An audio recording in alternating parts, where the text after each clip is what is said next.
Hello दोस्तों, आप सभी का स्वागत है आज के इस क्लास में। आज हम लोग बात करने वाले हैं यूपी जीके के बारे में। किसके बारे में? तो यूपी जीके के बारे में। आशा करते हैं आप लोग अच्छे होंगे, अच्छे से अपनी स्टडी कर रहे होंगे। तो आप लोगों को बता दें कि ये हमारी क्लास नंबर 3 है। 2-3 क्लास हम पहले ही करा चुके हैं, तो उनको हम फिर दोबारा नहीं कराएंगे। आप लोग कहेंगे तो फिर से उनको हम एक प्लेलिस्ट में ऐड कर देंगे इसके साथ ही।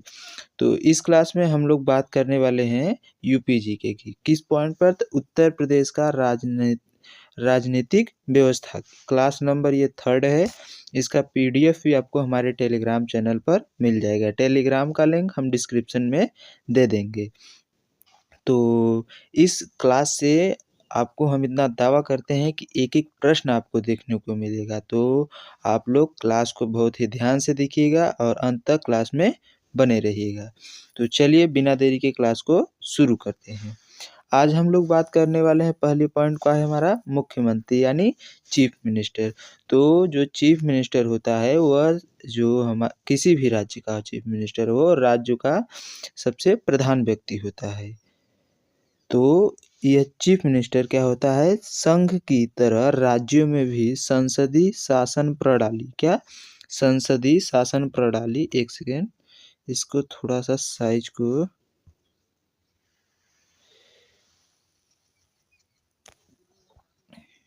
इतना ही रहेगा। ओके। संसदीय शासन प्रणाली की स्थापना की गई है। जिस तरह केंद्र में राष्ट्रपति कार्यपालिका का संवैधानिक अध्यक्ष तथा प्रधानमंत्री वास्तविक प्रधान होता है, ठीक उसी प्रकार राज्य में राज्यपाल जो होता है वह संवैधानिक अध्यक्ष तथा मुख्यमंत्री को वास्तविक प्रधान बनाया गया है। जिस प्रकार जो प्रधानमंत्री होते हैं वह पूरे देश के वास्तविक प्रधान होते हैं और राष्ट्रपति जो होते हैं कार्यपालिका का संवैधानिक अध्यक्ष होते हैं, ठीक उसी प्रकार आपके जो मुख्यमंत्री होते हैं वह किसी राज्य का वास्तविक प्रधान होता है और जो राज्यपाल होता है वह संवैधानिक अध्यक्ष होता है। जो आर्टिकल 163 है उसमें यह बताया गया है कि प्रत्येक राज्य में एक मंत्री परिषद का गठन किया जाए। आर्टिकल 163 में क्या बताया गया है कि प्रत्येक राज्य में एक मंत्री परिषद का गठन किया जाएगा। मंत्री परिषद में सामान्यतः 3 प्रकार के मंत्री होते हैं। जो मंत्री परिषद होती है उसमें 3 प्रकार के मंत्री होते हैं। पहला, मंत्रिमंडल स्तर के मंत्री। दूसरा होते हैं राज्य मंत्री जो स्वतंत्र प्रभार के मंत्री होते हैं और तीसरे उप मंत्री होते हैं। तो मंत्रिमंडल में कितने प्रकार के मंत्री होते हैं? 3 प्रकार के। मंत्रिमंडल स्तर के मंत्री, राज्य मंत्री जो स्वतंत्र प्रभार के होते हैं और उप मंत्री। आगे देखते हैं। अगले पॉइंट की बात करें तो हमारा अगला पॉइंट है, एक सेकेंड थोड़ा इसे ऊपर कर लेते हैं तब आपको बताते हैं। तो यही बात करें तो जो 91वां संविधान संशोधन सन 2003 हुआ था, जो एक सन 2003 में 91वां संविधान संशोधन हुआ था, उसके द्वारा प्रत्येक राज्य की मंत्री परिषद में मुख्यमंत्री जो होंगे सहित राज्य की विधानसभा में मंत्रियों की संख्या जो होगी 15% से अधिक नहीं होगी। जो आपका 91वां कॉन्स्टिट्यूशनल अमेंडमेंट सन 2003 है, इसी के द्वारा यह बताया गया कि चाहे कोई राज्य की विधानसभा हो या विधान परिषद हो या मंत्री परिषद हो या केंद्र की विधानसभा हो, उसमें जो मंत्री होंगे जैसे मुख्यमंत्री हो गए और गृह मंत्री हो गए, खेल मंत्री हो गए, कृषि मंत्री हो गए, इन सब की जो संख्या है वह जो सीटों की संख्या है उसके 15% से अधिक नहीं होगी। क्या होगी? 15% से अधिक संख्या नहीं होगी। आगे बात करते हैं मुख्यमंत्री की। तो जो चीफ मिनिस्टर होते हैं उसके पहले जो चीफ मिनिस्टर थे वह बात करें तो पहले जो था स्वतंत्रता से पहले चीफ मिनिस्टर नहीं होते थे। तो उस समय जो हमारे अवध प्रांत के नवाब थे वह सर नवाब मोहम्मद अहमद सईद खां थे। नवाब छतारी भी इनको कहते हैं। कब से कब तक थे ये उत्तर प्रदेश के? यानी जब ये अवध प्रांत था तब इसके नवाब कौन थे? सर नवाब मोहम्मद अहमद सईद खां थे। 1935 के अधिनियम के द्वारा जब ये नवाब यानी उस समय के मुख्यमंत्री थे, तो 3 अप्रैल सन 1937 से 16 जुलाई 1937 तक थे। प्रथम प्रीमियम जो था वह 17 मई सन 1923 से 11 जनवरी सन 1926 तक नवाब संयुक्त प्रांत के मंत्रिमंडल के मंत्री रहे थे। कब से कब तक? तो मंत्रिमंडल कब से कब तक थे? 11 मई सन 1923 से 11 जनवरी सन 1926 तक नवाब संयुक्त प्रांत के मंत्रिमंडल में मंत्री थे। आगे बात करते हैं तो हमारा अगला पॉइंट है कि जो गोविंद वल्लभ पंत जी हैं, कौन? गोविंद वल्लभ पंत, ये देख सकते हैं आप, इनका फोटो है। गोविंद वल्लभ पंत जी ये उत्तर प्रदेश के पहले मुख्यमंत्री भी बने थे। ये जो है वह 17 जुलाई सन 1937 से 2 नवंबर सन 1939 तक प्रीमियर थे। वही बात करें फिर दोबारा कब से कब तक थे, तो 1 अप्रैल सन 1946 से 25 जनवरी सन 1950 तक प्रीमियर रहे। उसके बाद ये 26 जनवरी 1950 से 20 मई सन 1952 तक क्या थे? उत्तर प्रदेश के प्रथम मुख्यमंत्री का पद इन्होंने संभाला था। कब से कब तक? 20 मई 1952 से, जब ये मंत्री परिषद का गठन हुआ। ये इस समय तो क्या थे? अंतरिम सरकार थी। अंतरिम सरकार कब से कब तक थी? तो 26 जनवरी 1950 से 20 मई 1952 तक। उसके बाद जब मुख्यमंत्री बने थे वो उत्तर प्रदेश के पहले, तो गोविंद वल्लभ पंत जी को बनाया गया था, जो 20 मई सन 1952 से 27 दिसंबर सन 1954 तक उत्तर प्रदेश के फर्स्ट मुख्यमंत्री के पद पर ये सुशोभित हुए थे।